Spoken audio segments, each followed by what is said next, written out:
প্রথমেই ক্ষমা চেয়ে নিচ্ছি আপনার কাছে, আপনাদের সবার কাছে, কারণ আমি নিজেই যেটা সবচেয়ে অপছন্দ করি সেই কাজ ইদানিং আমার হয়ে যাচ্ছে।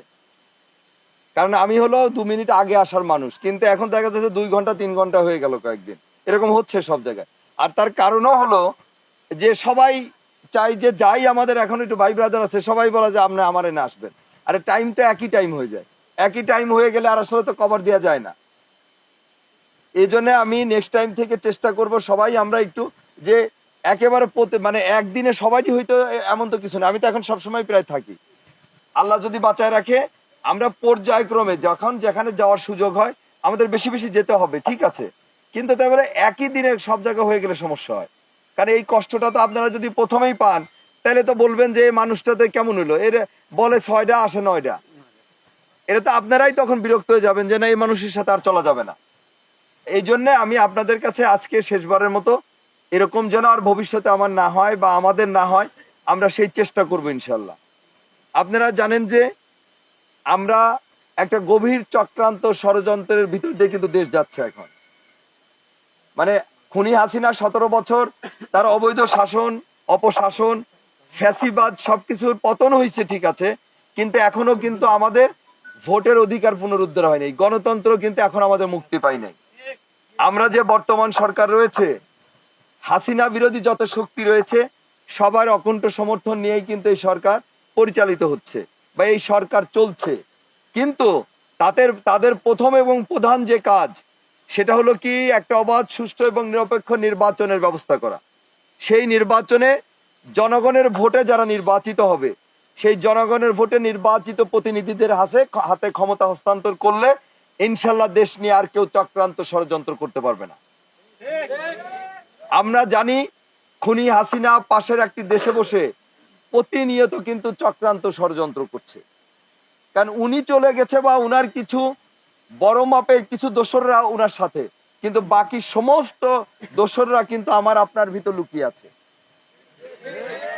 আমাদেরকে প্রতিটা মুহূর্তে সজাগ থাকতে হবে যে এই দোসররা কোনোভাবেই যেন দেশের উপর আবার সবল না মারতে পারে।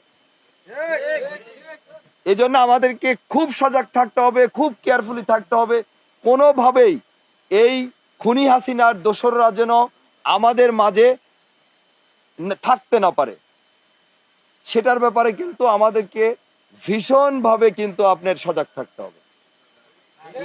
আমরা শুধু দল ভারী করার জন্য অমকের বেশি লোক দেখাইতে হবে, অমক নেতার পিছনে বেশি লোক থাকতে হবে, এই দেখাতে যে যেন আমরা এই খুনি হাসিনার দোসরদের জন্য আমাদের দলের ভিতরে ঢুকায় না পড়ি।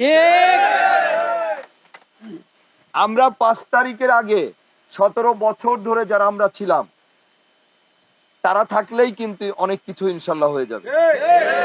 5 তারিখের পরে আপনি অনেক পরিবার আছে, আমি সব জায়গায় বলেছি যে তারা 17 বছরে আওয়ামী লীগের সাথে যায় নাই, কিন্তু তারা আমাদেরও বিএনপির মিছিলে আসে নাই, ওই লোকগুলা কিন্তু আমাদের লোকই ধরে নিতে হবে। কারণ 17 বছরে তারা আওয়ামী লীগের অপশাসনে তারাও কিন্তু ওই মুখ বুঝে সহ্য করছে, কোন রকম করে চেষ্টা করছে, আল্লাহর কাছে চাইছে আল্লাহ কোনোভাবে হাসিনারে তুমি এই দেশ থেকে বিতাড়িত করো বা হাসিনা থেকে মুক্ত করো দেশটা। সেই মানুষগুলা হয়তো আমার আপনার হয়তো অনেকের একটু সাহস বেশি, ম্যাক্সিমামই তো সবাই মান ইজ্জত নিয়ে মনে করছে কোন রকম করে দিন পার করি, সেই মানুষগুলাকেও কিন্তু আমরা আমাদের সামনে নিয়ে আসবো। কারণ আপনার আগামী নির্বাচন কিন্তু আর দিনের ভোট রাতে হবে না, ভোট আগের দিন হয়ে যাবে না, ইনশাল্লাহ একটা অবাধ, সুষ্ঠু, নিরপেক্ষ নির্বাচনে দেশে হবে। সেই নির্বাচনে যাকে পছন্দ হয় তাকেই সে ভোট দিতে পারবে। এই জন্য আগামী নির্বাচন অনেক চ্যালেঞ্জিং নির্বাচন হবে, অনেক কঠিন নির্বাচন হবে, যে নির্বাচনের জন্য 17 বছর আমরা অপেক্ষা করছি। সেই জন্য আমাদের ভোটারদের মন জয় করতে হবে, তাদের সাথে ভালো ব্যবহার করতে হবে, যেটা আমাদের প্রতিনিয়ত আমাদের আগামীর ভবিষ্যৎ, আগামীর বাংলাদেশ, আমাদের 18 কোটি মানুষের প্রাণের স্পন্দন। পার্টির ভারপ্রাপ্ত চেয়ারম্যান জনাব তারেক রহমান ওনার প্রত্যেকটা বক্তব্য কিন্তু বলে যে আমাদের আচার আচরণের উপর ডিপেন্ড করবে আগামীতে জনগণ কাকে ভোট দিবে। আপনারা জানেন যে আমাদের প্রিয় নেত্রী, দেশনেত্রী, গণতন্ত্র, স্বাধীনতা, সার্বভৌমত্বের মূর্ত প্রতীক দেশনেত্রী বেগম খালেদা জিয়ারও কিন্তু একই আহ্বান, আমাদেরকে ঐক্যবদ্ধভাবে ইস্পাত কঠিন দৃঢ় ঐক্যের মধ্য দিয়ে সকল ষড়যন্ত্র চক্রান্ত কিন্তু প্রতিহত করতে হবে। ঐক্যের কোনো বিকল্প নেই।